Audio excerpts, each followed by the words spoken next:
बोला गया बच्चों, क्योंकि यहाँ पे देखो ना रिप्रेजेंटेशन, डाटा का रिप्रेजेंटेशन कैसे है, एक तो पिक्टोरियल रिप्रेजेंटेशन है यानी कि ग्राफिकल रिप्रेजेंटेशन है, और उसमें भी बार्स बना बना के हम लोग रिप्रेजेंट किए, इसीलिए हम लोग इसको क्या कहते हैं, bar graph. Observe the bar graph given below and answer the following questions and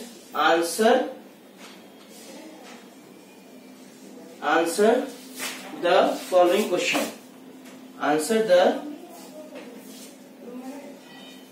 following questions. पहला क्वेश्चन क्या है बच्चों, देखो पहला क्वेश्चन इसमें क्या है, that is how many students were born in the month of November.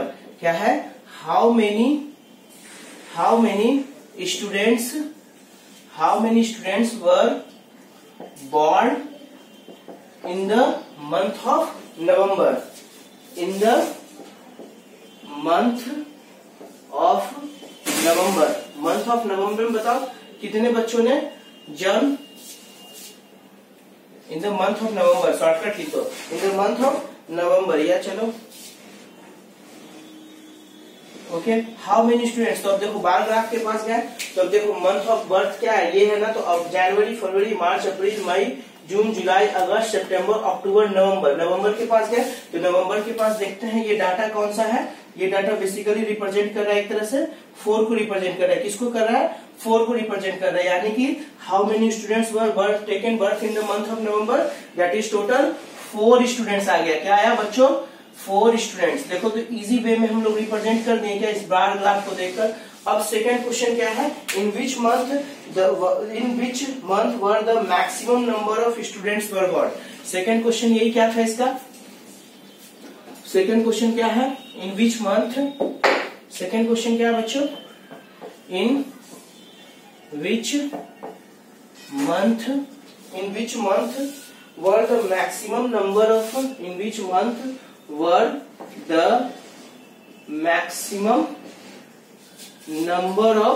maximum numbers of students were taken birth. Maximum numbers of students born. बताओ कौन से मंथ में है ना स्टूडेंट सबसे मैक्सिमम बॉर्न हुए थे, तो वो देखो बार ग्राफ है ना, सबसे मैक्सिमम एट मैक्स कहाँ पे, यहाँ पे, जो कि ये रिप्रेजेंट कर रहा है वैल्यू 6 को रिप्रेजेंट कर रहा है, किसको रिप्रेजेंट कर रहा है, इस 6 को रिप्रेजेंट कर रहा है। और ये कौन सा मंथ है, देखो ये कौन सा मंथ है, ये मंथ आपका अगस्त है, कौन सा है, ये मंथ आपका अगस्त है, तो कौन सा लिखेगा, आंसर क्या हो जाएगा, August is the month where the maximum number of students were born. Okay, तो ये आपका एग्जाम्पल हो गया। ओके बच्चों, ये आपका एग्जाम्पल हो गया, ठीक। अब एग्जाम्पल 6 देखो,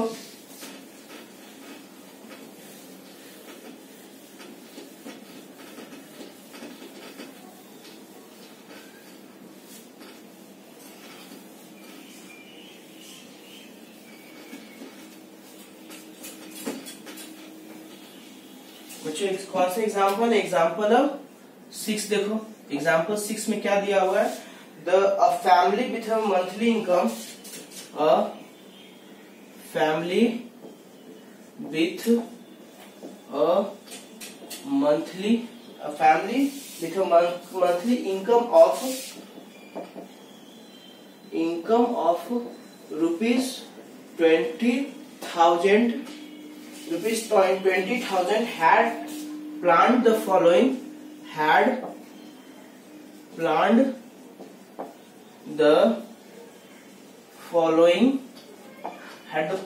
following expenditure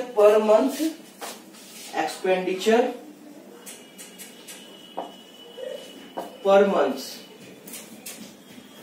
okay, per month under various heads,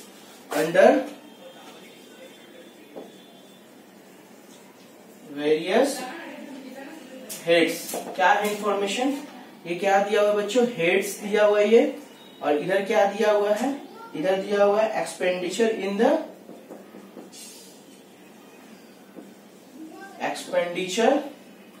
इन 1000 रुपीज।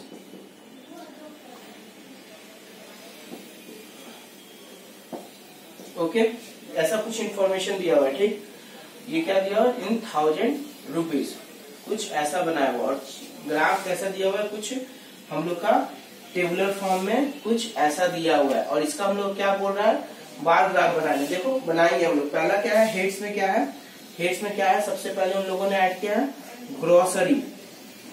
ग्रोसरी आइटम का क्या है, एक्सपेंडिचर क्या है 4000। तो यहाँ पे 4 लिखेंगे क्योंकि ये 4 क्या रिप्रेजेंट कर रहा है, it is representing they have the family has the expenditure equals to 4000।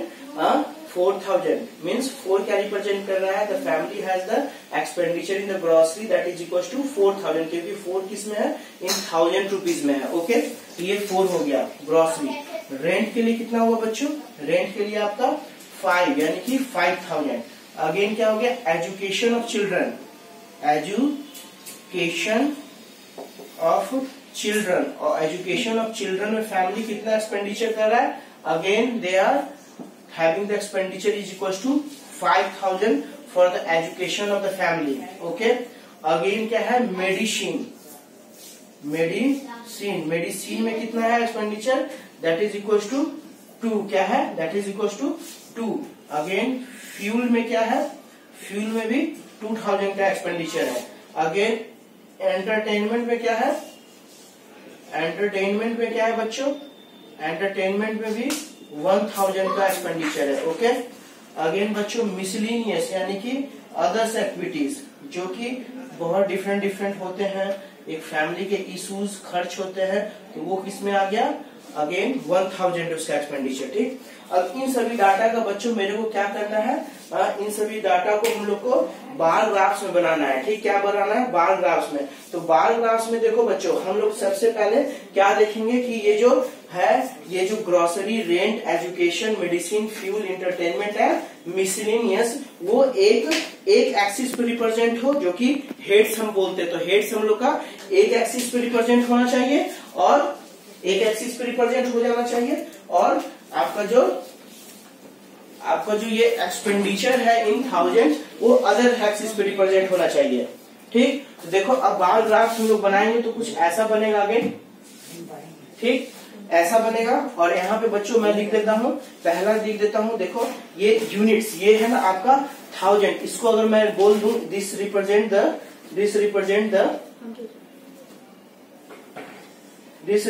The expenditure, क्या रिप्रेजेंट कर रहा है, ये एक्सिस में क्या रिप्रेजेंट करेगा,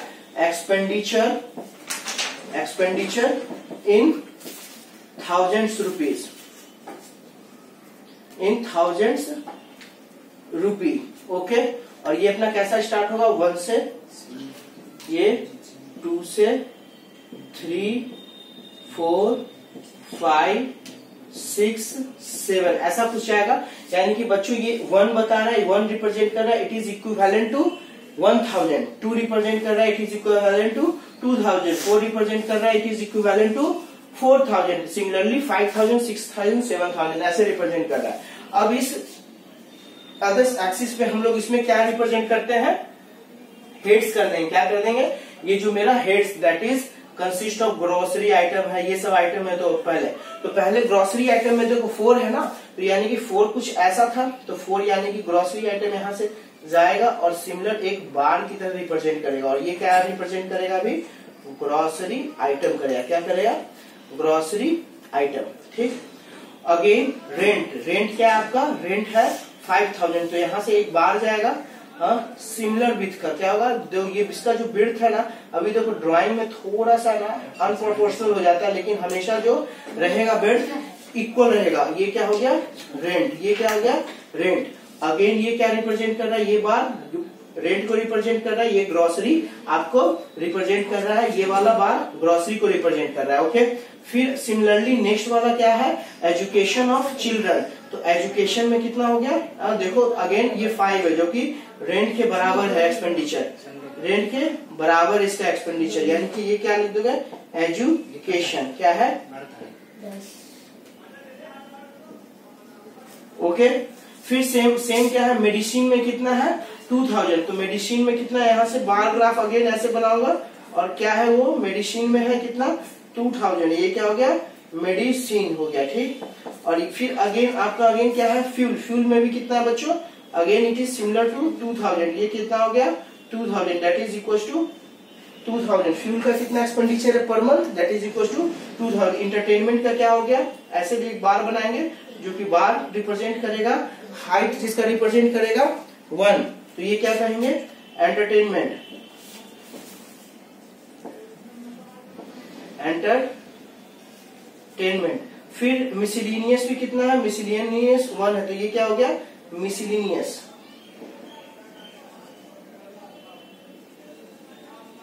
ओके, तो ये आपका क्या हो गया बच्चों, बार्स हो गया representation of a family that having the expenditure is equal to 4000 for the grocery, 5000 for the rent, 5000 for the education of the children, again 2000 for the medicine of the family, and again 2000 expenditure for the fuel of the family, again 1000 expenditure for the entertainment of the family, and again 1000 expenditure for the miscellaneous।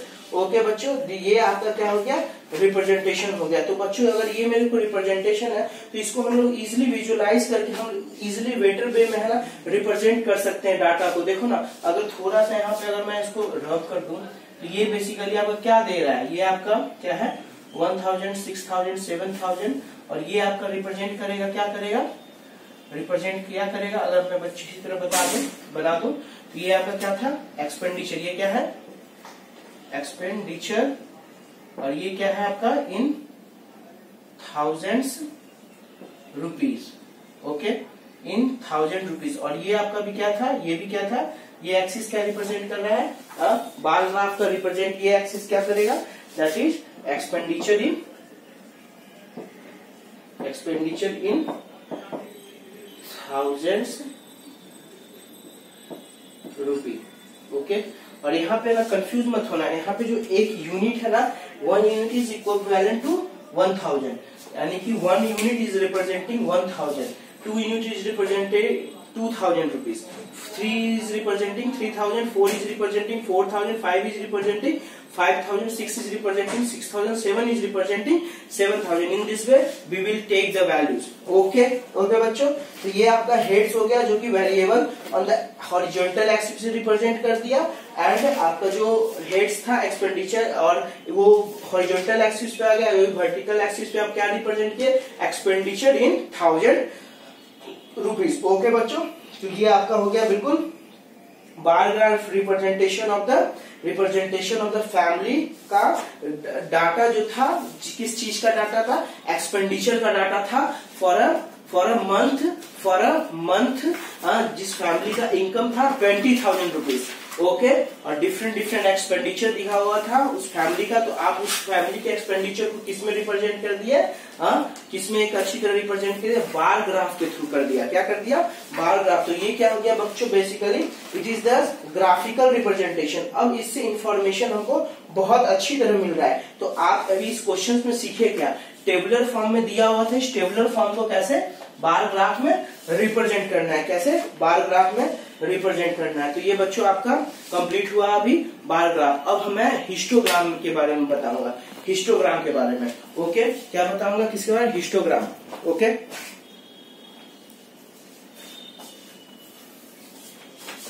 देखो बच्चों, histogram के बारे में चर्चा में करने से पहले हिस्टोग्राम बेसिकली होता क्या है, हिस्टोग्राम हम लोग पढ़ते क्यों हैं, बार ग्राफ्स में क्या डिफरेंस है। देखो बच्चों, बार ग्राफ में अगर मैं रिप्रेजेंट किया था तो देखो ना, ये है ना ग्रुप डाटा नहीं था, ये देखो अनग्रुप डाटा था। क्या था ये, अनग्रुप डाटा था। तो अनग्रुप डाटा को तो बार ग्राफ से रिप्रेजेंट कर सकते हैं, लेकिन ग्रुप डाटा जैसे आता है ना तो प्रॉब्लम्स होती है बार ग्राफ से रिप्रेजेंट करने के लिए। इसीलिए हम लोग क्या करते हैं, हिस्टोग्राम के पास जाते हैं। किसके पास जाते हैं, हिस्टोग्राम के पास जाते हैं। तो अब नेक्स्ट हेडिंग डालो histogram.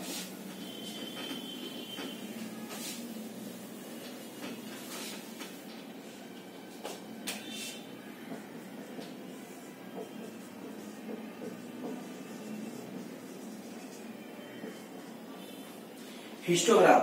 This is a form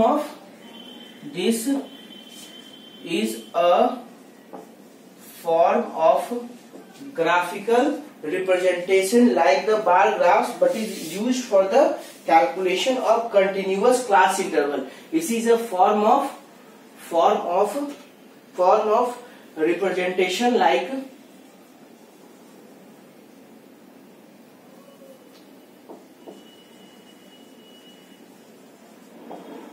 representation like bar graphs. It is the form of representation like bar graphs, but it is used for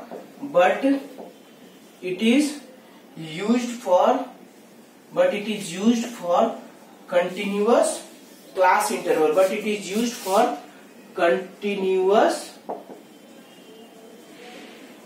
class intervals. Okay बच्चों, फिर क्या है, ऑब्जर्व दैट सिंस, और इसमें हम लोग क्या होता है ऑब्जर्व करेंगे हम लोग जब बनाएंगे ये histogram of any tabular data का अगर रिप्रेजेंटेशन करेंगे ग्राफ्स में, हिस्टोग्राम में, तो हम लोग देखेंगे कि वहां पे स्पेस नहीं होता है, तो there is no space in between the consecutive rectangles. Okay, the resultant graph appears like a solid figure. कोई भी एक रिप्रेजेंट ग्राफ होगा वो कैसा रिप्रेजेंट करेगा, हिस्टोग्राम में एक सॉलिड फिगर की तरह रिप्रेजेंट करेगा। Okay, which is a graphical representation of group frequency distribution with the continuous class intervals. क्या है, कंटिन्यूअस क्लास इंटरवल होता है, उसका हम लोग रिप्रेजेंट करते हैं। ठीक, किसका, ओके। और इसमें एक इंपॉर्टेंट पॉइंट क्या होता है, नोट करके है ना, अगर लिखना चाहोगे लैंग्वेज लिख लो, be observe in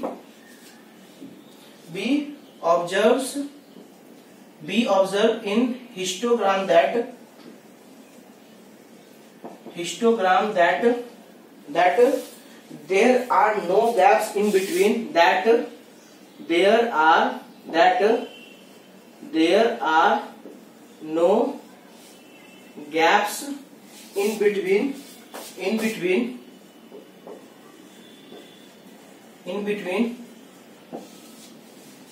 consecutive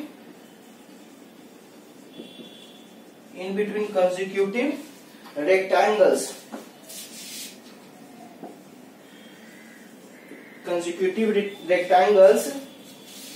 Okay, the resultant graph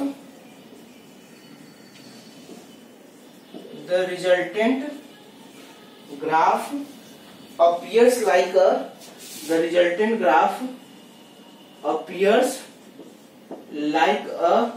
solid figure. This is called as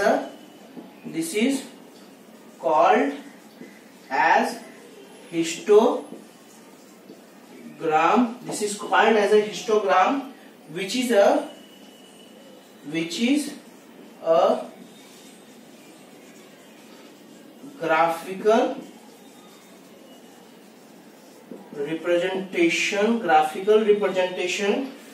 of grouped frequency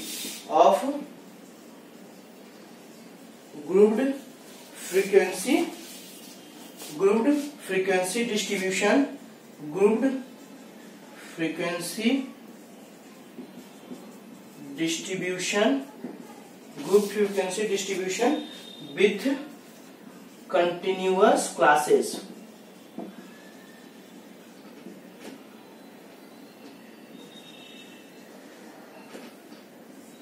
okay बच्चों, और नेक्स्ट एक और पॉइंट दिखाना है इसमें, इंपॉर्टेंट क्या है, area of rectangle erected are, जैसे कि है ना उसमें क्या था, बार ग्राफ्स में हम लोग है ना एक फिक्स्ड है ना बार का विड्थ लेते थे, लेकिन यहाँ पे क्या होता है, हिस्टोग्राम में भी क्लास जो इंटरवल्स आएगा, क्लासेस में इंटरवल्स आता है, क्लास साइज भी सबका फिक्स होगा, यानी कि विड्थ ऑफ हिस्टोग्राम सबका सिमिलर होगा, लेकिन वो जो आपका हिस्टोग्राम का जो आपका जो लेंथ होगा वो फ्रीक्वेंसी डिपेंडेंट होता है, यानी कि एरिया ऑफ रेक्टेंगल जो एक बार टाइप का हिस्टोग्राम में बनेगा वो किस पर डिपेंड करेगा, लेंथ ऑफ द हिस्टोग्राम, और क्या कह सकते हो, फ्रीक्वेंसी ऑफ द डाटा, कि वो डाटा कितने बार हैपनिंग हो रहा है, यानी कि वो जो area of rectangle of histogram में जो बार्स बनाओगे उस किस पे डिपेंड करता है, totally depends on the frequency. तो वही है area of rectangles erected are. यहाँ पे लिख लो, नेक्स्ट पॉइंट डाल के लिख लो, हिस्टोग्राम में क्या लिखो, मैं अभी बच्चों समझाऊंगा, एक एग्जाम्पल लेके सभी चीजों को मैं बिल्कुल बारीकी से समझाऊंगा, क्या इसका मीनिंग है, एक दो उस पैटर्न का। इस जो अभी नोट मैं करवा रहा, ये इंपॉर्टेंट नोट है, यहाँ पे इंपॉर्टेंट नोट डाल लो, इंपॉर्टेंट करके डाल लो, स्टार लगा सकते हो उस नोट में। क्या है नोट, क्या है आपका नोट में स्टार लगा लो। ओके, क्या है कि लिखो length area of rectangle erected are proportional to the corresponding frequency. Area of rectangle of histogram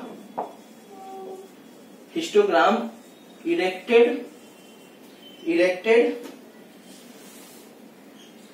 are proportional to the corresponding proportional to the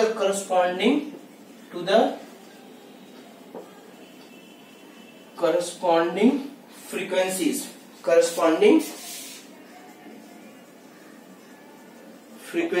okay बच्चों, क्या है corresponding frequencies. However, since the width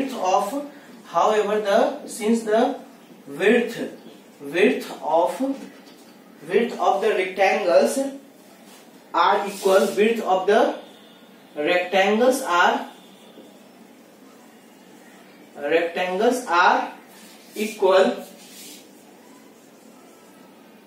equal, the length of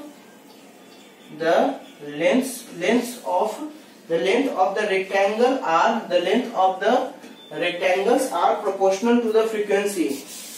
The length of the rectangles are proportional to the frequencies.